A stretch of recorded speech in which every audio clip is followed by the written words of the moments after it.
meeting, the lecture proceeds.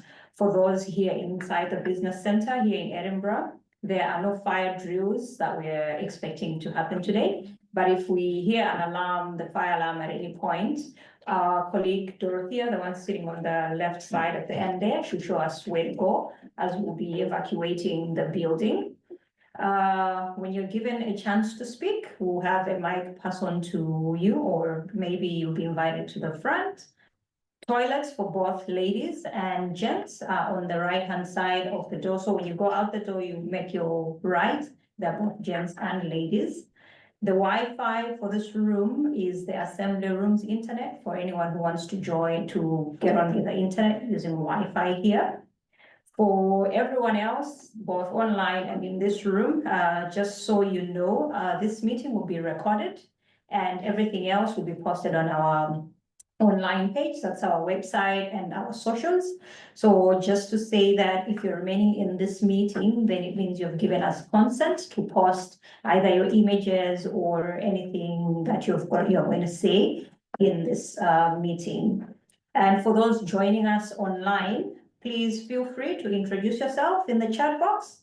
The chat log will be included in the online resources that we're going to be sharing. Also, remain muted until invited to speak during a question and answer session. In that time, you can unmute your mic and unmute and share your screen as well, or turn on your video so that we can focus on you. So now let me please hand over to our CEO, Stuart Brown, to take over. Thank you.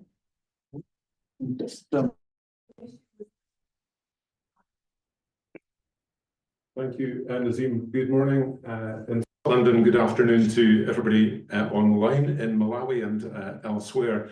I understand we've got an issue with the screen at the moment. Hopefully you can hear okay and you're not missing anything in not being able to see me. Imagine a grey-haired plump fellow and you've got the picture. I understand the picture's back.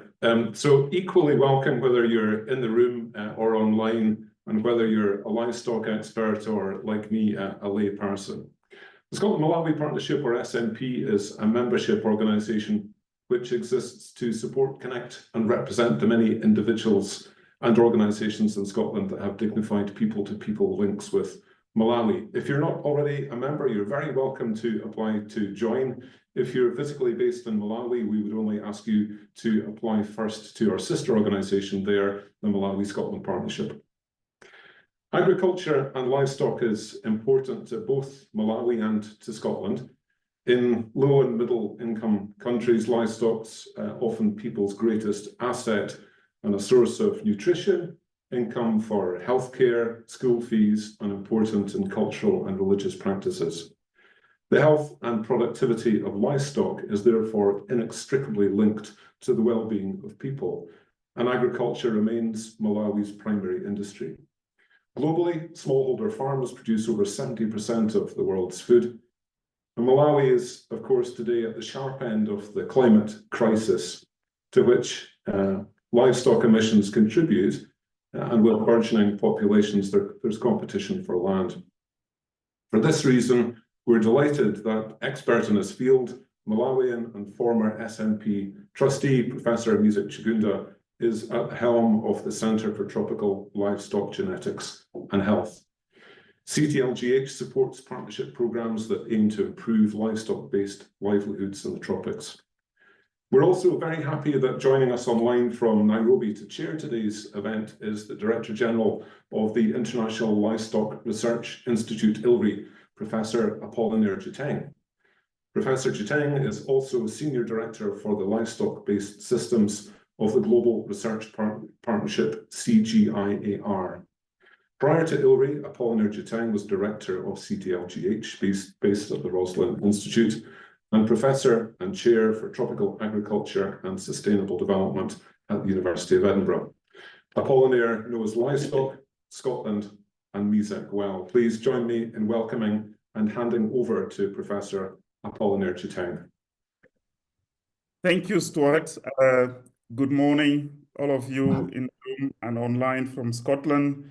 Good afternoon, to colleagues and friends from Malawi and some of us in East Africa. I'm dialing in from Addis Ababa, Ethiopia, which is our second campus, the campus of the International Livestock Research Institute. I'm truly delighted to be chairing this session here. Thank you, Stuart, for inviting me, and Chad for inviting me to chair this. Initially, I thought I would be in Scotland during this, but things did not turn out that way. But we'll make the most of it from online participation. So I admire the Scotland-Malawi partnership, because during my time in Edinburgh, I got to learn about the things that this partnership has done. I'll come to that in a minute. Let me also thank the leadership of the partnership, currently Professor Jeremy Bach, Madam Susan Dalgetty, Dr. Yona Matemba, and Mr. John Willey, who are really working with the team that Stuart is leading to ensure that this partnership continue to be resilient and to deliver. I also want to thank the previous chair, Professor Heather Kubi, MBE, for really steering the partnership and making it even stronger. Let me thank the benefactors who have made opportunities available to people in Scotland to learn, and more importantly, to our friends and colleagues and families down in Malawi to have the connection. In the partnership recent annual report 2023-2024, there were a few things that were highlighted really to set the stage for the conversation that we are having today. The partnership is involved in disaster management, which is really important. Being able to respond and support communities, vulnerable communities in distress, is really important. As Stuart had said, it's been really about people-to-people connection. Having people connected between Scotland and Malawi has value today and many more years down the road, to ensure that people can continue to be connected. It's also been about youth support and engagement. In the part of the world where we are, one of our important resources is really about the youth that we have. Connection and empowering the youth is really an opportunity for us to turn them into good national and global citizens. And I think that's really important. The partnership has also been around medical support, which is really important. For some who live in the global north, they could take things for granted. But for many of us living in Africa and generally in the global south, a simple medical difficulty can become a life-changing event. And having this partnership address some of those is absolutely important. Education is also central to the partnership. A well-educated person is somebody who is ready for the future, resilient, and can fend for him or herself. Finally, the partnership is really touching on agriculture, and Stuart has mentioned, for many of the economies in this part of the world where we are located, the livelihoods, income, and even some cultural values are still derived from agriculture. Today, we have Professor Mizeck Chagunda, who is really going to talk about the impact of livestock in Malawi, the food in Malawi, the culture in Malawi, and also the environment. And there couldn't be any better person placed to talk about this than Professor Mizeck. He's very well known in Scotland and globally. But I want to say a few things as a way of introducing him. First, I'm happy to call him my brother and my friend. So thank you so much, Mizeck, for just being who you've been. Mizeck is a global leader and a thought leader in science, but also in framing agriculture for us to see the multiple dimensions of animal agriculture. He knows Malawi, he knows Africa well, educated in Germany, has worked in Denmark, was in the UK at SIUC, went back to Germany and Hohenheim, and he's back now in the UK at the Roslin Institute, University of Edinburgh.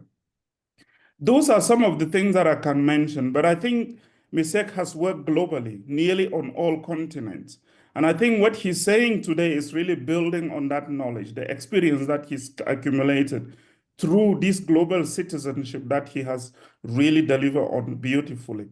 And today is really a great pleasure for me to introduce Mizeck Chagunda, who is very familiar to you, to take us through this very topical issue. Thank you so much to the audience there for indulging me doing this online. I will hand over to you, Stuart and Chad. And Mizeck, please take it over from here. Thank you so much.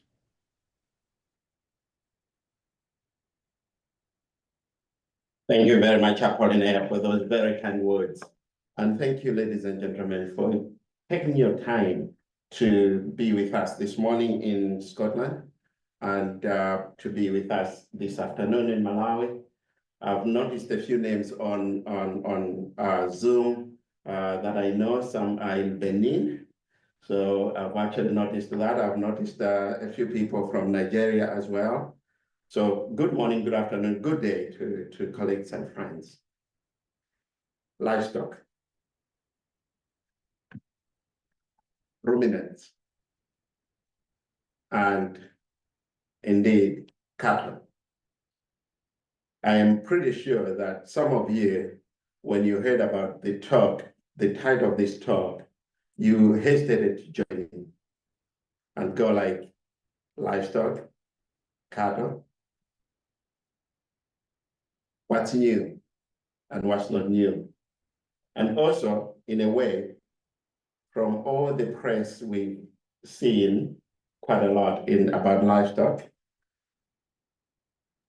they are the same characters that pollute the environment. They are the same characters that are in the forefront of climate change. And indeed, talking about climate change, I hope I can move my slides. Could you have them in? Yeah. Right. So talking about climate change, I completely agree with you. If we look at this map of the world, which is indicating the difference between temperatures in 2024, which is just last year, and the average from 1951 to 1980, we can actually see that the temperatures of the world have increased. So I sympathize with you for not really having a kind word for livestock. But I would like us to share some of the good things that livestock are also doing. So yes, moving on to the climate change issue, we know that climate change is bringing a lot of drought. So again, I wouldn't actually be averse to your not liking them not liking livestock so much, because yes, this image, for example, indicates a dry place where a farmer is supposed to do some agriculture, but there's nothing coming up. Oh, very slow. Sorry, it wasn't, the people online were not seeing the slides. So Right, okay. I'll try to catch you up. That's all right. So I'll give you some few minutes so that at least we are on the same page, colleagues. Dorothea, is it coming through? Yeah, but it needs to become a presentation. Yep, that's fine. Thank you. All right. And again, even the livestock themselves are affected. This image was taken in Malawi, by the way, in Mangochi. And these children who are heading these cattle are walking long distances, at least at that time, they were walking long distances to look for water. So it's not just that climate change is affecting crops, it's also affecting livestock. So I do sympathize. And we also saw this image during COP26, which was in Glasgow. If you tuned in into BBC, this image was coming almost every day.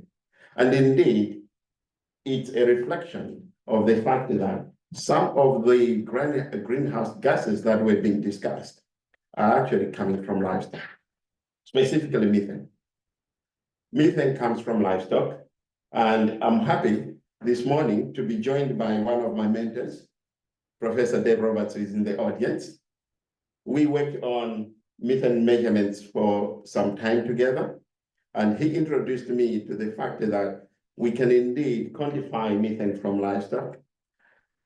We even went into looking into different methods of measuring. We, for the first time together, demonstrated that 95 to 98% of methane comes from the front of animals and not from the back, as people believe. And this is because we started experimenting on methodologies that were not used before, the laser methane detector. which we pioneered together. That aside, though, we can also see that methane from livestock could be a very quick way of making sure that climate change doesn't continue as much as it's happening. And this is because methane has only 10 years in the atmosphere. It disintegrates into carbon dioxide. So although there is usually the argument of looking at methane, cattle and livestock in the same vein as vehicles, that argument is not really very correct, because with vehicles, what we are doing is we are extracting fossil fuel, which is carbon that has been in the ground for thousands of years, and then we are burning it because we want to move from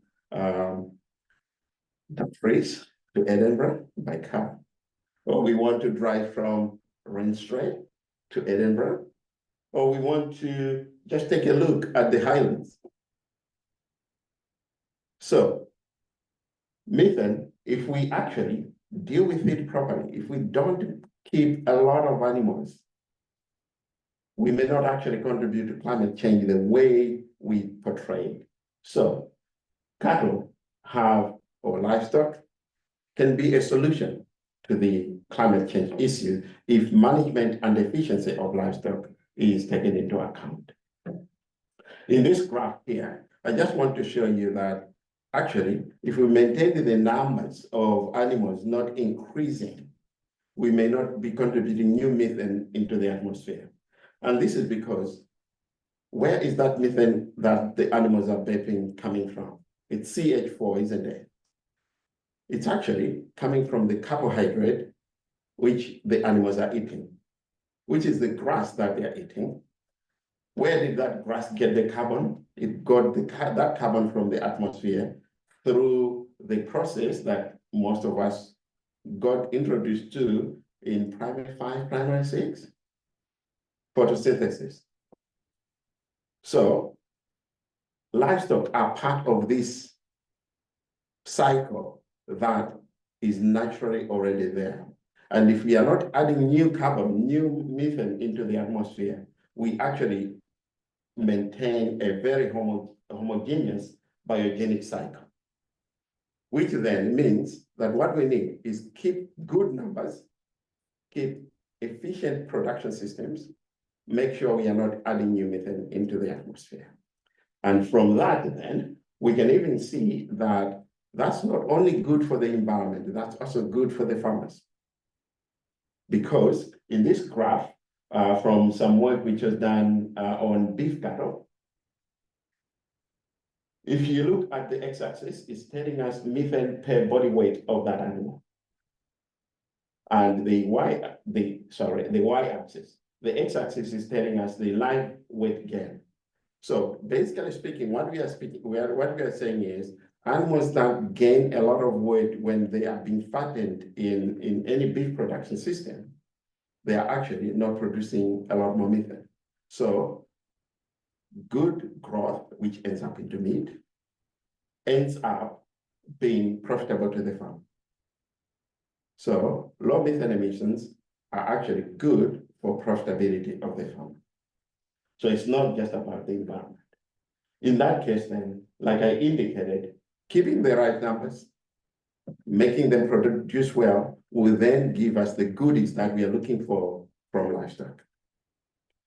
So at this point, that's where I want to start the presentation on the contribution of livestock to sustainability, to livelihoods, and generally how that relationship has worked in Malawi. So what's the contribution of livestock to human food?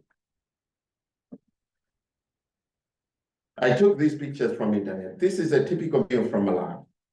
Sima with beef, sima with fish.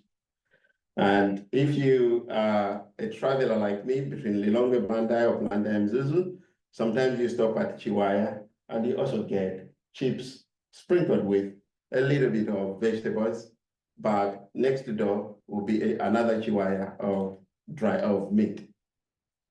normally called Kenya. In that case then, it's not just about what you eat, it's also the experience. So food is also about the experience. We've talked about Scotland and Malawi partnership being a partnership of people to people. What a lot of us say when we go to Malawi and come back is about the warmth of the people. But actually, when the conversation continues, it's also about food, the experience of the food in Malawi. And at the same time, when we talk about food, livestock are part of that conversation. So the experience of the warmth of Malawi is not just about the people, it's not just about the food, the SEMA, it's also about the livestock. So they are part of the thread of this relationship. But it's not just about what we eat. It's not just having that food and feeling the belly and the experience. It's also about the nutrients that we get from that food. One of the major problems with nutrition in Malawi and most of the parts of sub-Saharan Africa is hidden hunger. People who look like they've eaten, but actually they are missing the essential nutrients. These nutrients are usually the micronutrients. In the first 1,000 years, 1,000 days of human life, I wish it were 1,000 years of human life, but the first 1,000 days of human life, what that person needs, so we are talking about from pregnancy to preschool, is bioavailable nutrients. We are looking for somebody who can actually absorb nutrients that are readily available to that person. We are also talking about food that's very easy to digest, because this is a young person. You and me can digest quite a lot. But remember, when we were much younger, we wouldn't really digest the same things we digest now. They want to have food that is giving them a lot of nutrients so that they can grow. One of the natural foods that in that age you are getting is milk from the mother. But where is the mother getting that milk from? It's actually, she is getting that milk from the food she's eating herself. So it's actually the food the mother is eating going to the baby through milk. So in that case then, this person is looking for high density nutrients coming from the food the mother is eating. Most of those micronutrients are actually available from livestock products. Very quickly, I just want us to look at what happens if a person doesn't have those micronutrients. So micronutrients like vitamin A, if there's a deficiency, you get a lot of impairments in the body. Zinc, you end up with a lot of anemia if you're not having that micronutrient, or sorry, iron. And if you're having no zinc, then the immune system is suffering. We all saw this during COVID, didn't we? The supplements, it was almost like, let's get vitamin C and zinc tablets. Why were we getting that? It was actually to boost our immunity. It's a micronutrient that's really vital for the immunity. Calcium, yes, we can get it from all sorts of sources, including cassava, but remember, the first 1,000 days, that young person cannot really chew cassava the same way you and me can do it. Riboflavin, another very important micronutrient. Vitamin B12, very important for a lot of metabolic processes in the body.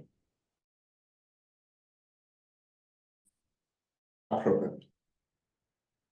Now, where do we get most of this from? The slides are not moving. So the source of most of these, actually all of these, are livestock products. And specifically, if we go to vitamin B12, we don't actually get it from crop food. The only source of vitamin B12 is either animal products or algae. Right, the slides are moving again. That's really good. So we can actually see that from the last column there, that livestock products are really important in our diets. And if we ignore the contribution of these to people in that age group, we are actually killing a whole generation. There was a study that was conducted in Ecuador. I know that's not Malawi, but this study is a published study. Very interesting in the sense that they had two groups of children in a randomized controlled trial, which is almost the gold standard for carrying out these kind of experiments. One group, well, these were preschool, they were given an egg a day. Another group, no egg a day. At the end of that experiment, it was found out, this was 6 to 9 months of experiment. It was found out that the group with an egg a day did not just have physical growth, they also had significant cognitive development, so brain development.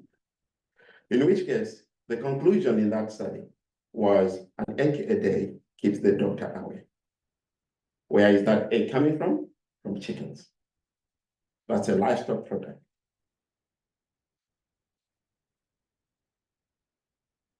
And when we look at ruminants, who we already talked about that they contribute quite a lot to greenhouse gases, methane in particular. These are animals that convert the kind of feed stuff that you and me cannot eat. I'm pretty sure this morning when you woke up, the first thing at your breakfast table was not a bale of hay. And you wouldn't even want it. But actually, 2 or 3 days ago, the milk that you added to your coffee was actually in a bale of hay. So these animals are converting things that we cannot eat into very good nutrition for humans. In Malawi, livestock are even much more intertwined to their life than sometimes we give credit to. I got this picture from the internet, but it gave me a reflection of looking back at some of the livestock contributions in my own life. So Appolinaire Djikeng, Professor Appolinaire Djikeng introduced me earlier on, and he rightly said I'm Malawian, and indeed, I'm very Malawian. I grew up in Malawi. My parents were typical civil servants. So my father was actually working in the justice system. In the traditional courts of those days, these days it's magistrate courts, you would not stay in one place for 2 or 3 years. So we were being transferred almost every 3 years to a different place. My first 8 years of primary school, I was in 6 schools. So maybe now you see why even in my adult life, I don't find it a problem changing jobs. But that's not the point. The point is, at one point, we were in Doha and Kasungu. And those of you who know Malawi, that's very close, getting a lot closer to the north. The Chichewa dialect there is not the same as in other places. So we actually inherited this very deep Chichewa accent. And after that, we were transferred to Mizeck. Then the bullying started. Every time I said something in class, it was really everybody laughing. And there was this boy, Raymond. He was the ringleader in this bullying system. He did not like me, not for anything else apart from my accent. So he was really enjoying teasing me and all that. I also didn't like him because of that. So we didn't like each other. Now, one day, it so happened that those days, this is in the 70s, everybody had to pay tax. And the tax was 3/4 Malay Kwacha. Not a lot of money comparatively, but it was a lot. And a lot of old men or men in the villages, they were running away from the village when the tax collectors came. And they were ending up being arrested. So when they got arrested, they've been taken to the traditional court. So this day they had rounded up all these men and they were at the traditional court where we were staying. One afternoon, I saw Raymond coming to the traditional court. A chicken under the arm, some 3 eggs in the pocket, and a packet of Nsima, Malawi food, on the other hand. This guy who at school was this bully, this day was really very sheepish. His father had been arrested for tax evasion, 3/4 The Nsima was to give food to his father. The chicken was, if he could find somebody to buy that chicken and the eggs, if he could only raise 3/4, his father would be released. As he was coming, I saw a completely different Raymond. I approached him. What's the problem, Raymond? My father has been arrested. All right, so I'm selling this chicken and these eggs for 3/4. I went to my mother and told her the story. She said, we are getting the chicken and not the eggs. And I thought, then he has to go, Raymond has to go and look for a market for the eggs. But my mother said, no, we are buying the chicken at 3/4. So we're giving him whatever he's looking for. He can take the eggs back, they can eat the eggs together at home. So my mother bought the chicken. We ended up actually having a collection of chickens from different places, because then after that, it became a hobby that everybody who had a chicken, we were buying it. But we bought the chicken from Raymond. His father was released. Raymond and I met at school the following day. We never talked about it, but we became very good friends. The chicken united the bully and the bullied. From then on, Raymond became a very good friend of mine.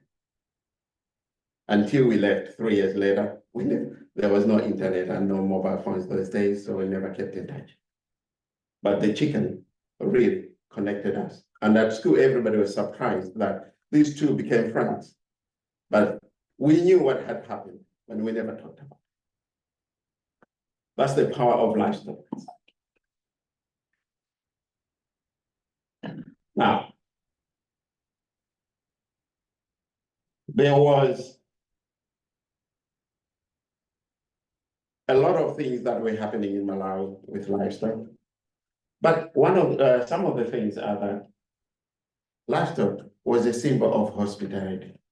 Anybody who came to your house would get either a cup of chambiko if you're in the north, or at least they would leave home with a chicken as a present.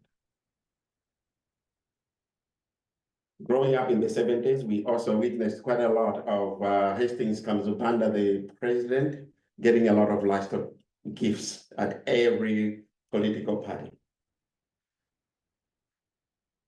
Now, the interesting thing though is that tracing back, even the evidence of that is showing that it's not just that livestock contributed to this fabric of politics. That politics also affected the livestock diversity we have now. Such that there is a study that was published in 2014 by Chagunda and others, and that study involved even the current Vice Chancellor of Rwanda, Professor Chagunda, when he was lecturer. So the Chagunda study involved Professor Agri-Ambali, John Nyilenda, and I happened to be part of that team. We collected samples of blood from, or DNA samples, let's call them that, from different sites in Malawi. And interestingly, one of the results of that study showed that the livestock from Mzimba up north are very connected to livestock in Zomba, genetically. Now, the only explanation is all these transactions that have been taking place in Malawi. So it's not just the livestock contributing to the transactions, but actually all of that also has affected the genetic diversity of livestock in Malawi. Most of us know about lobola. This is the money that the bride or the bride's family gives to the wife's family before they get married. A bit controversial because some people think, yeah, there's a lot of buying and selling of women, but that aside, there is also the cow that usually people don't talk about, the chansana, which literally translates of the back. This is an animal that, if I'm getting married into a family, I give to the mother, to my prospective wife. And it's because usually the children are carried at the back. So that's the kind of appreciation for raising this young lady who I'm now getting married to. So the chansana animal. This is an interesting concept because an animal which has come in a herd from the chansana is really respected because most of the time that belongs to the matriarch of the family. Now, the thing is, a lot of breeding programs, we go to a village and say, select this animal, select that animal, and use them for breeding. And then we get very frustrated as scientists to see that some animals are not being selected. The very animal you said you should cow that animal, it's not being cowed. Yeah, but it's because we haven't understood that that's the chansana animal. You can't just cow the matriarch's animal. So the intertwining is not just about animals contributing, it's also this social fabric and also even affecting the development and science that's happening. We should understand that fabric before we start coming up with all the science and say, yeah, let's improve livestock. But on the other hand, most of these animals, because of that, and the previous Director General of ILRI, where Appolinaire is, Jimmy Smith, at one point at the conference said, half the men in this building would not be married if they were not cattle. We were in Kenya, and it's true. Actually, in Malawi, half the men and women may not have been born in the families they are born without cattle. In that case, then they might have not been born anyway. So it is really a big contribution that livestock brings to the society. It's a trade of money and of course trade in the villages. But what we forget though is actually it's also a source of employment at the village level. Those cowboys, those herders, they are actually employed in the village. And sometimes they are the only source of income for their household. And that's something that we kind of forget. I talked about moving from one school to the other, not because I was troublesome, but because we were actually being transferred. But one experience is that there were years when my classmates would not turn up to school because they had no school fees. And when you look back, these are years when all animals died because there was an outbreak of East Coast fever, an outbreak of Newcastle disease.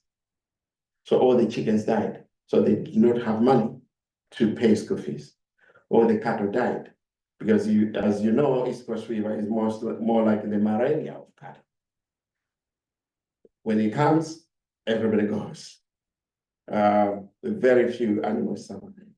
And when you look back, you start seeing that those were actually years when these people did not have school fees.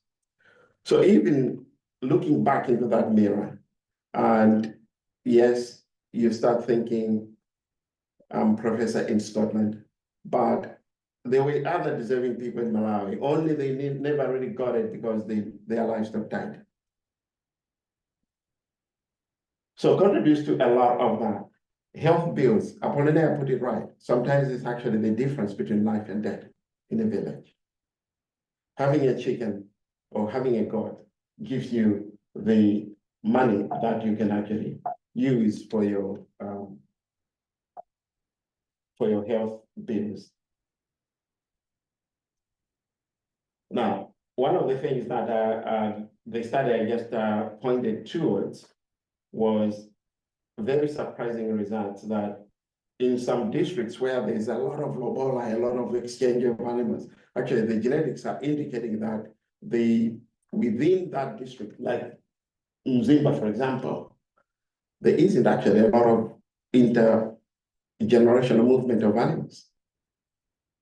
So the common understanding that lobola, for example, moves a lot of animals is not being proven by the result of that study. Districts like Chitipa, Karonga have more movement than Mzimba. We need to find out why. And I don't know, it's not for today, but just to indicate that there is much more to the social fabric, to the social implications of livestock than just the genetics and the biology. Has the relationship between people and animals in Malawi remained the same over a period of time? I would say that there have been three main phases: before independence, after independence, and later on. So I would like us to see some of the timelines that the changes have happened in. So in the 50s and 60s, we saw quite a lot of let's increase our production. So immediately after independence, and we are said part of the talk today is actually about Malawi at 60. So before Malawi became 60, there was a lot of let's do more production. This is the time when, and after independence, there was how do we then improve that production? This is the time when a lot of importation of livestock happened. So this picture here is of two daughters of bulls or sires from Canada. Interestingly, this picture was taken in Canada. But the fathers of these two daughters actually also had daughters in Malawi, because Malawi imported Holstein Friesians straight from Canada into Katete Farm, Capitol Hill Dairy Farm, and Indata farms in Malawi. This picture here was taken from Katete Farm. And some of those cows are actually related to the Canadian daughters. This is also the time when the Mikolongwe chicken was being bred in Mikolongwe breeding center. Very good initiatives, let's produce a lot. The problem though is if you go back and start looking at the Mikolongwe, you don't really find a lot of it. If you go back and start looking at where have these Holstein Friesians gone or what are they doing, you don't really find a lot of it. We'll discuss that in a moment. The next phase is when sustainability and resilience started coming into the picture.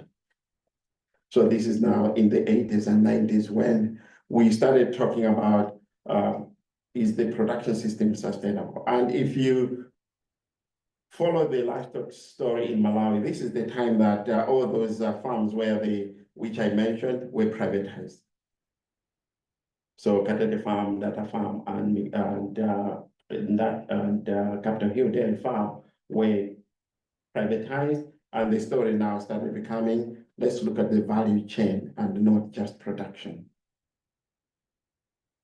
The problem, though, is that most of these decisions were based on the biology of the animal. So the Mikolongwe, for example, very good dual-purpose chicken, could produce a lot of meat, produce some chickens, but then some eggs, but then they wouldn't brood those eggs. They wouldn't sit on the eggs for some reason. So they were like a breed that you had to go back to buy new population all the time, which then means the breeding concept did not take into account the social concept of Malawians. Because at that time, at least when I was growing up, we were keeping our own seed of maize. So from previous harvest, you would keep some seed, and then you grow next time. The animals were the same. You use the seed from your own population. This animal, they become hungry. The seed, you have to get it back all the time. So there was a mismatch between the two. And the same thing with the Western Frisian being imported from Canada, temperate environment, more like in Scotland, actually, even different in the sense that the winters there can really be very cold. So you're taking an animal that is used to being in -10 in winter, take it to Chinji, where all the time it's about 20 degrees throughout the year. Then the production is not there. So no wonder these animals have been producing 4 or 5 liters of milk per day. It's like driving a Lamborghini in the mountains of Mchinji. You are better off with a Land Rover. It's British made anyway.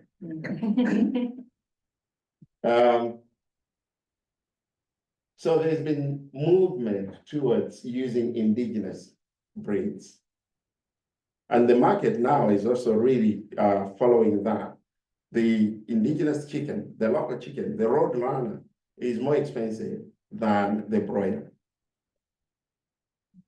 So there's been that change because the consumer tastes have changed, but at the same time, also the productivity is not there with the imported animals. Lately, because of climate change, the talk has changed completely as well. So now everybody is talking about resilience, is talking about regenerative agriculture. That changes the whole concept of which animal has to be used. So you will start seeing that even the livestock production has changed from the usual smallholder farmer to people who are working, having farms. And then we are starting to go back to the Mikombe chicken. And we are starting to think, yeah, let's have the cock and crossbreed with the local. All these changes are happening not just because of the consumer, but also the climate change that's there. Because if you're in Malawi, you literally see the change. Some of the challenges, of course, over the time have been diseases. So like I indicated, East Coast fever, I indicated Newcastle disease for chickens. It's a major challenge. Vaccination has worked, but not in every place. I talked about climate change. This illustration here is just indicating what happens to an animal. It doesn't have to be a cow when there's climate change, when there's heat stress. They start panting, they start losing energy, they start producing low, they start suffering from their fertility. The other thing with climate change, though, is that there is a lot of biodiversity loss. We talk about biodiversity loss in plants most of the time, but actually, the local chicken, the roadrunner, the preferred one, in some places is also going extinct, quote unquote. You don't really get that local traditional chicken anymore in some places in Malawi. And this is loss in biodiversity coming due to climate change. Now, we talked about smallholder farmers. And indeed, 70% of smallholder farmers in the world are the ones that are feeding us. And Malawi is no exception. But actually, even the smallholder farmers themselves are very vulnerable to climate change. They are very vulnerable to food insecurity. And this is not about just farmers, even the artisanal small-scale fishermen who used to provide us with chambo. You saw that in the dishes of Malawi. Now what you get is bonya, the very small, tiny fishes. Even the fisherman is becoming very vulnerable. Climate change, change of policy, change of behavior and production systems. I don't know. We may have to have a discussion. And the economic impact at national level is that Malawi imports quite a lot of livestock products. Last time I checked, this figure is coming from the World Bank. It's indicating about $5 million worth of importation just on livestock products every year. What if we improved our productivity and produced that food within Malawi? What would that money be used for? It would be used for buying medicines. It would be used for other things that are not just livestock. But are there any green shoots? Are there any opportunities? Are there any positives? The positives are there. So one of the things that you notice in Malawi, and I would actually also want to pay tribute to SRIC and others, SRIC, Scottish Rural College, and others in Scotland who are working very closely with the universities in Malawi, including Luana. They are now starting to use the concept of community breeding programs. This is work that they are letting communities lead, and then the science inform the breeding program. That takes into account the problem I alluded to earlier on of not taking into account the social fabric, because then the decisions are made by the farmers, the community.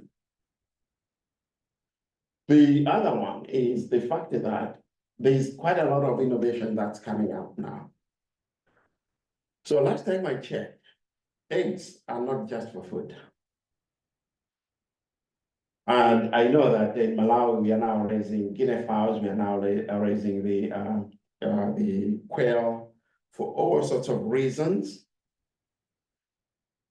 The eggs are good for energy, they are good for nutrition and all that. But actually, the other thing that I've realized is if you collect all those eggshells are really good for making as a supplement to cement. These innovations are now coming up. Young people, we talked about the youth, are now making tiles from eggshells. These are small scale projects. What if we start thinking of scaling up those kind of projects and integrating them in existing projects? I'll come back to that. The forgotten animals like goats. You might have noticed that I only mentioned goats once in my talk. I mentioned cattle, I mentioned chickens. And it's usually like that. And not just from me. Goats, we have plenty of them, but they're almost like left to their own device. And they can be naughty. They can eat anything they come across. But actually, if we harness the power of the God, we may realize that these are some of the animals that may contribute to some of the problems that I already alluded to. Why is that? They produce milk, which in Malawi we don't consume a lot, but also they produce meat. I'll come back to how we can tap into that. This is where I'll come back to that, in the sense that at Malawi at 60, are there things that we can do together to harness the power of these animals? So I know that Scotland-Malawi Partnership has partners who are working on school feeding programs. What's in that school feeding program? Most of it is porridge, very good, but do we have animal products in there? Can we start school feeding programs with a chicken project within the school so that the egg goes into the food, that porridge, and then the shells get back to what I talked about, creating cement. Most of those schools are actually earth floor. So they are dirty. Every day, children have to sprinkle water and sweep. If we had a cement-like floor, that would help take off that dust. And we know that the effects of dust on human health, including lung problems. So why don't we think of projects through the Scotland-Malawi Partnership that are integrating school feeding program, innovations with livestock, and take those byproducts, which I may want to call co-products, again, a word I learned from my mentor, bring that into one package that works for that school. I talked about the forgotten God. One of the burden businesses in the UK is actually soap made from goats.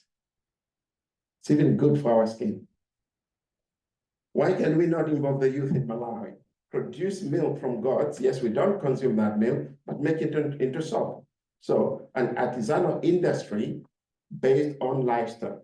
And then we will end up with youth that are not just lingering around in the villages.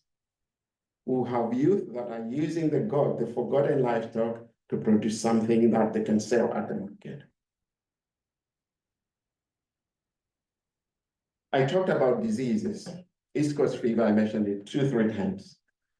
The organization that I'm now heading, Center for Tropical Livestock Genetics and Health, activities is on East Coast fever.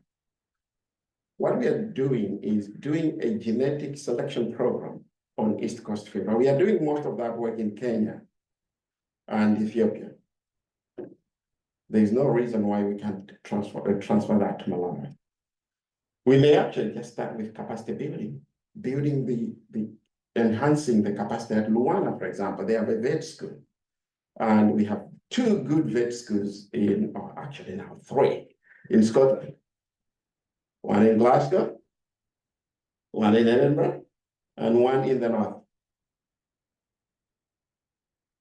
Why can we not have a program that's working together, integrated on capacity building, higher education group?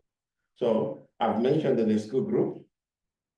I know that in the Scotland, my partnership, there is the school group. There is the youth group. I've mentioned that with the GOTS. The higher education group. Why don't we come up with a project together or a program on capacity building that's really looking at where the problem is, which is the disease. And then we can link that to the work that government are already doing together with the Center for Veterinary, the Central Veterinary Laboratory. So not starting new things, but rather building on things that are already being done. And then CTLGH would come in with the capacity on how then to use the genetics in Malawi to breed for East Coast fever resistance. Because my center, one of the things that we are proud of is we discovered the gene or the gene variant that's responsible for resistance to East Coast fever. How do we transfer that to the farmer? It's by working with others. We can't transfer the lab work ourselves to the farmer, but by working with colleagues in Malawi. Why don't we think about Malawi at 60, change the concept of small projects into big programs that are integrated? And then we'll actually see that the livestock has a place in the Malawi at 60. With that, my final word is working together, we can achieve more. I thank you very much for your attention. I thank you for taking your time to being here in Edinburgh, to being online, and I'm looking forward to the discussion. Thanks so much.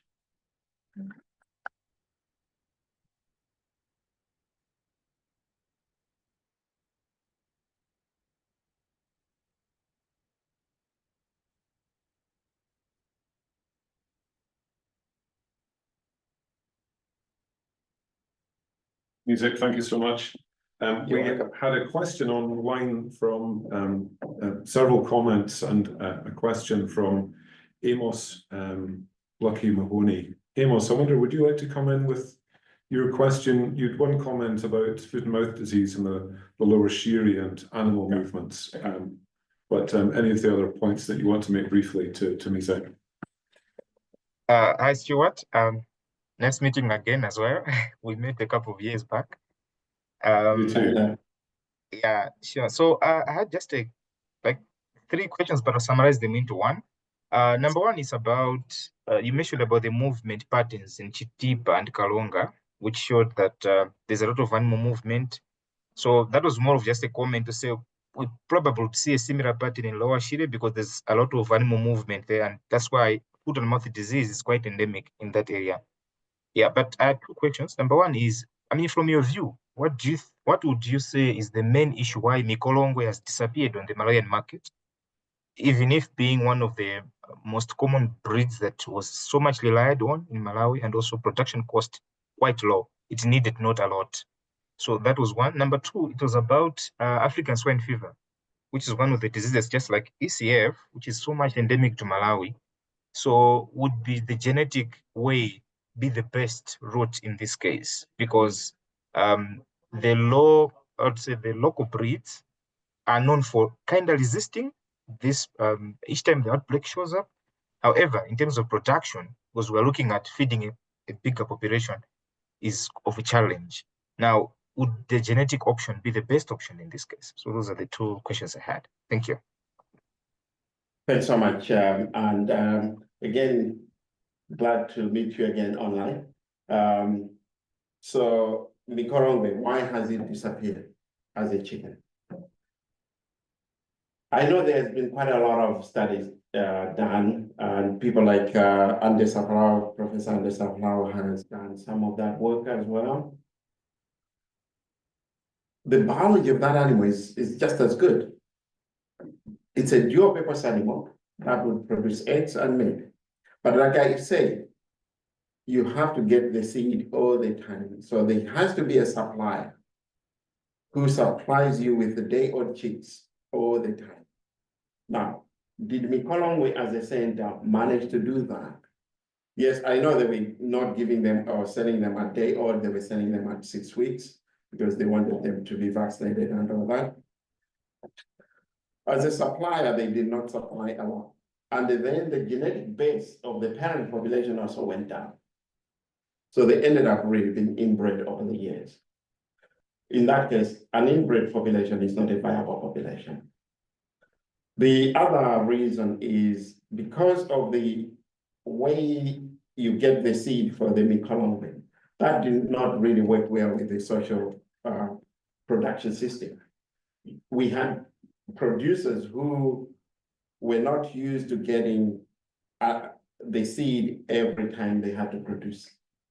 So the biology, but it was the production system that, or at least the animal did not fit into the production system. African swine fever, I avoided that deliberately. And it's because African swine fever is a viral disease. Viruses, like we saw with the COVID, are kind of really tricky. You can work with vaccines. I know of people who were vaccinated 4 or 5 times during COVID. Do they still have that immunity? I don't know. You have to boost it. The genetics of virus resistance is quite tricky compared to East Coast fever, which is caused by a protozoa. So the genetics of resistance to East Coast fever, I don't want to look like I'm trivializing the science here. It's still a lot of work, but relatively speaking, comparatively speaking, you are safer with the genetics of ECF than the genetics of African swine fever. With African swine fever being a viral, you are better vaccinated. And moving on. And also we are talking about pigs that once they grow up, you are actually slaughtering them for food. So maybe the genetics of the parents would be better, but it's something that I would say scientists should continue looking into.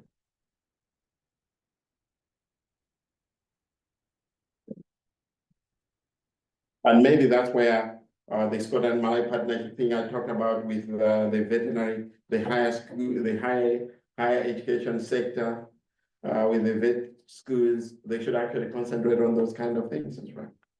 So there is a niche there. Thank you, Mizeck. A lovely connection. If I remember it correctly, Amos, you were first of the cohort of Malawi home-trained vets, and with the pleasure of meeting when you came over to meet with colleagues at the University of Edinburgh and take part in an event in the Parliament as well. So lovely to see you and to hear your questions. We've a question from Daliran, Sandy Follow online. Daliran, would you like to come in with your question about school feeding programs from Mizeck?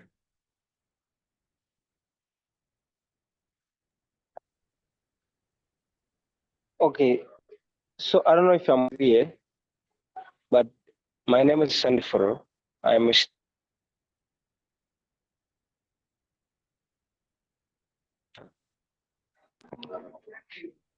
my question is on, okay, my question is on school feeding programs. So, Professor, what do you think are the factors that discourages the donors, that discourage donors to donate animal products on school feeding programs? Because what I understand, school feeding programs right now, they are being sponsored by some other people, but they are mainly based on crop products. But what do you think are factors that affect donors to not donate on animal products into school feeding programs? Thank you. I don't know if I was clear. You were very clear, Sanford, and thank you very much for that question. So the answer is actually in your question. You use the word donors and donating. Livestock products are very difficult to keep. You need a cold chain. Even eggs, you can't keep them in the open for too long. So having milk, eggs, and even meat, you need a cold chain to have a very sustainable distribution system. That's why a lot of what you've called donors don't really want to venture into that area. It's easier to keep bags of maize and bags of rice and bags of beans than it is to keep livestock products. Now, having said that, though, the main weakness is, again, what you said, relying on donors. I'm not saying they're bad. They're actually very good. They have helped quite a lot. But to have sustainable food feeding programs, the schools, the communities need to start getting involved. And if we're talking about livestock, then it's livestock that need to be kept by the community with or within the schools. So you could have a chicken, what we call them, what's that? A chicken house. You see, my English is running away. My Chichewa is coming back much better than my English. You could have a chicken house, but then that program should not burden the children at school, because those children still have to go to school. But it's the community around the school that have to look after those chickens. And then you can actually use the chickens as a teaching resource for the children. In Malawi, at least when I went to school, agriculture was starting to be taught at standard 7, standard 6. I think that's too late to learn agriculture. We need to start learning agriculture way from when we are young. Otherwise, it becomes, they can do agriculture, they can produce the food, I will eat the food. And then when you ask them, where is your food coming from? The market. No, the food comes from somebody producing that food. And we need to integrate this kind of school feeding program to where the food is coming from. And that's where the livestock comes in as well.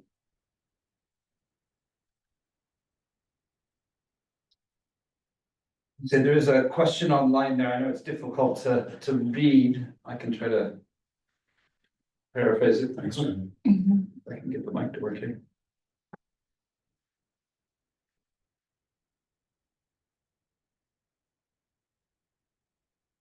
Just to make sure everybody online can hear. Sorry, what are your thoughts on the following? One, how do we reconcile the shorter lifespan of methane from livestock and its high warming potential Are there other measures that can offset its impact while maintaining sustainable livestock production?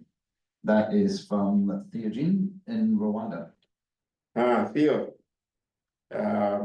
I guess it's the same Theo I have worked with before. So indeed, methane has a much bigger warming potential, so a lot more potent than carbon dioxide. We are currently running a project actually at the Rosary, together with Professor Dominic Moran, on how can we have carbon credits for livestock. Now, offsetting methane, maybe I should actually take a step back. I hope I did not say methane is good. I hope I did not give the picture that, yeah, let's pollute. I hope I gave the picture that we can reduce the pollution whilst getting the benefit from livestock. In that case, then, mitigation strategies are really important, and that graph I showed is indicating that when you mitigate, it's not just good for the environment, it's also good for the farmer.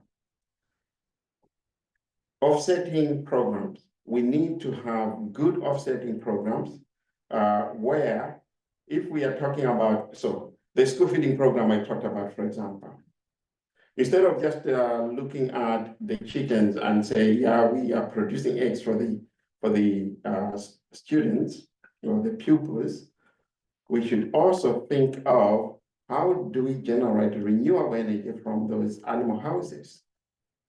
So integrate solar panels into the livestock project. In that case, then you're using renewable energy. You use the manure from that system. Use the manure as a source of fertilizer that reduces the use of artificial fertilizer. That also offsets some of the carbon that comes with the fertilizer. So instead of just looking at a solution as one package, we should start looking at it as an integrated package, which Amos Mahoney, who asked the first question, would call One Health.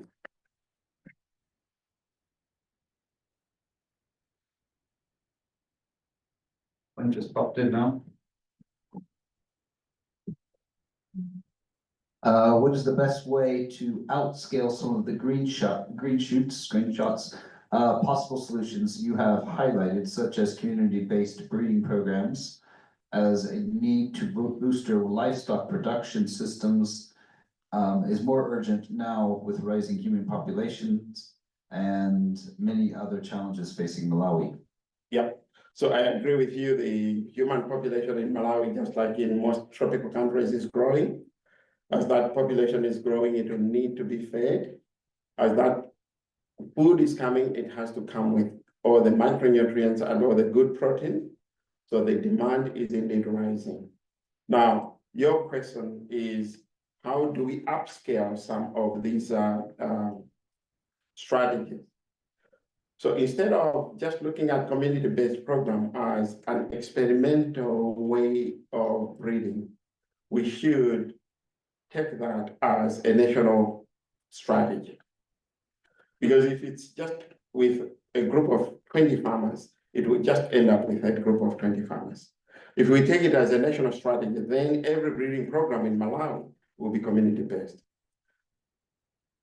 There is no need to start to continue experimenting on these kind of concepts. In Ethiopia, for example, community breeding program of the Bonga sheep is so successful that now those farmers who produce the Bonga sheep don't even have to go to the market. They have integrated the mobile phone for people in the cities that are looking for the Bonga sheep to use the mobile phone as a market, and the farmer is seeing who is demanding my animal, that animal is still alive, and then they only slaughter when that guy confirms the guy buying it, and then they're coming to pick it up. And then the community is actually sending as a group. So it's not one animal per trip. It's this week how many animals have been demanded, and then they are transporting that. So community-based breeding program has actually already shown that it's a successful strategy. We don't need to continue experimenting. We need really to take some of these and scale them up.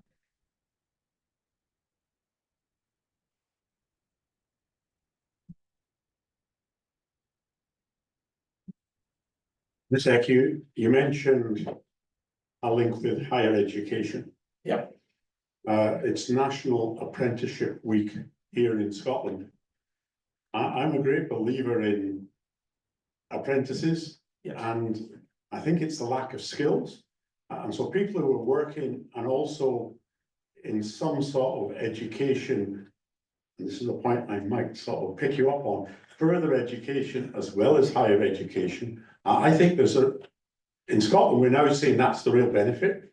There's real benefit of people going into higher education, but real benefit in people doing apprentices and further education. Yeah. What would your comments be on that? So I completely agree with you, Dave. There has been a time in Malawi when everybody believed that to be educated and to get skills, you have to go to the university, as an example. It may actually come like a controversial statement coming from a university professor, but the university is not everything. There are some skills that are really better gotten from a further education institution, what in Malawi we call colleges. And also the apprenticeship route is really, really vital, because that's where you pick the skills. And not everybody, we should actually admit that even within human population, there's variation. Not everybody is meant to be a philosopher. Not everybody is meant to be Socrates, to sit there and philosophize. There are some people who are actually very good at doing things. And the apprenticeship way really helps build those skills. One success in Scotland with that route is that it also helps individuals discover themselves. So when I worked with the SREC, we actually realized that some individuals ended up discovering themselves and say, I was actually on the wrong route. And then they take the route that's really appropriate for them. So yes, I completely agree. And in the name of integrating things, we shouldn't just be talking to the universities in Malawi or the higher education sector. We should also talk to the further education sector and also the ministries and organizations that are responsible for these things. We should have a conversation around those things and then say what's really appropriate for Malawi. I completely agree. There's a question there.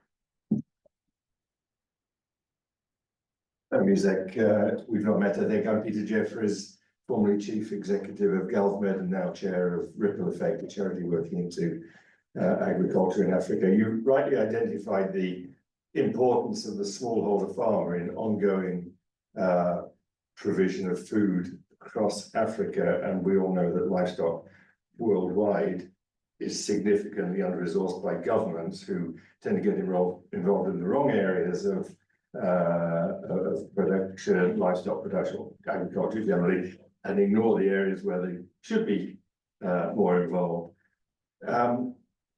You're a senior leader in Africa. Appolinaire is a senior leader in Africa in the livestock sector. There are probably others on the line who would be have similar expertise. How encouraged are you to see, with the ability that you have to influence African governments to increasingly focus on agriculture and particularly on livestock? And do you see any reasons for being encouraged? Because unless there's proper funding across African nations, I fear, livestock will always be pushed down. And of course, there are many, many reasons and excuses that can be given for not prioritizing livestock at the moment. So just your thoughts on that. That's a loaded question. Sorry. More especially now in the environment where we've seen governments cutting on support not only to agriculture, but international development. I'm still optimistic. I'm still encouraged. So in my capacity now, we've been talking to AU-IVA, so the African Union Inter-Africa Bureau for Animal Recording. The messages that are coming from there are really encouraging that at Africa level or Africa Union level, they recognize the fact that livestock have been neglected. Would that message get to the individual governments? I guess the important thing is we should treat each country, each government as not the same, not with the same message. So 3 years ago now, we are now in 2025. I went to Somaliland. Very dry, very, very dry. We took a tour of several districts. We actually had what we call a travel workshop. So from one place to the other. And I only saw 3 cattle. 2 of them were dead. They were actually carcasses that were abandoned in the field. They had died because they had nothing to eat. The other one that was in its feet was almost on its last mile. The problem there was they don't have to feed, they don't have cereals to feed ruminants as cattle. And they also don't have any chickens. What they had were goats and camels. Now, the message that should go to Somaliland is not about cattle, it's not about chickens. It should be tailored towards camels. And I think at Africa level, sometimes we just treat all livestock as livestock. We should be more specific. So Malawi, which livestock are priority animals, and deal with that. And which animals could work in that country. Because more and more I realize it's not just about the animal, it's about the community, it's about the people behind those animals. More interestingly, a lot of breeds in Africa have names that are linked to tribes of people. The Nguni cattle of South Africa is actually the Ngoni people. The Mashona of Zimbabwe is the Mashona people. There are quite a lot of those examples. Now, it's not about, when you come to Europe, most of the breeds are associated with a place, but who owns the place?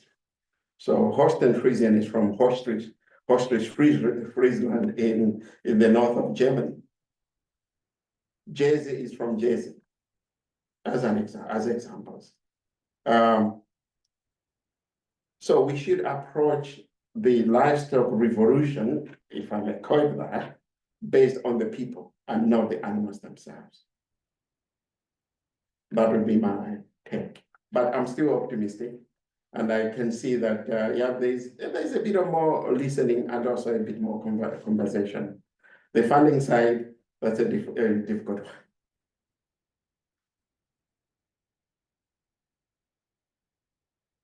Mizeck, thank you so much. I think with time in mind, we probably better draw to a close, but just a few words of thanks to you. Appolinaire, in his brilliant introduction from Addis, spoke of you not only as a global authority in your subject, but a global citizen. And in these challenging international times that you mentioned of cuts and insecurity, I think that civic society, people to people, community to community and institution to institution approach is more important than ever. You've spoken of good growth, lower methane emissions and profits for farmers not being incompatible. So there's great positivity there, I think. The warmth of the people in Malawi and the warm heart of Africa, the interest in food and livestock and Nyama being central. And I think a thread that has run throughout your lovely presentation has been about a respect for and an understanding of the cultural factors and the social factors first. And the community breeding program that you mentioned and hope might be taken as a national strategy. Thank you for your questions to the Scotland-Malawi partnership, particularly thinking of Malawi at 60, neatly segmented into schools and youth and further higher education forum. And these are questions that we as a facilitating and not implementing organisation will be happy to share with our partners to see if any of them would like to, or our members, any of them would like to take any of these on. Peter identified that he's been the CEO of GalvMed now, Ripple Effects. On the line, we've had Andy Peters from our Paxis Animal Health Consultancy, formerly of SEBI, who I think you know well, and I think that you're well aware of GalvMed's work in technology transfer from ILRI, where Appolinaire is now, to the Centre for Ticks and Tick-borne Diseases in Lilongwe and Malawi, and the important work that there is there. Something that we as staff in the Secretariat of the SNP are always really impressed with is the ability of our members to leave their egos and their logos outside the door. And you spoke about the importance of working with others, and you've mentioned some of the institutions, Roslin, Lunar, SRUC, ILRI, CGIAR, AUI Bar, and many others that kind of come together to make a difference here in the absolute importance of livestock for people in Malawi and across sub-Saharan Africa. So thank you very much indeed for your really lovely presentation. Thank you.